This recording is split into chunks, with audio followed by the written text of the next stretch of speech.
Abduqodir Husanovga yordam beraylik do'stlar. Mana bu rasmni qarang, rasmni.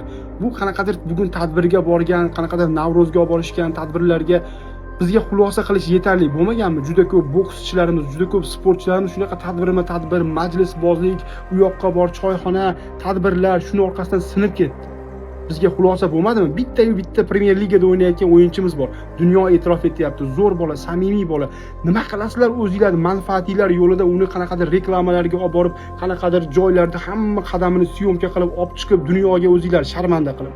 Angliya Premier Ligasi matbuoti juda ham shafqatsiz do'stlar, aytib qo'yay.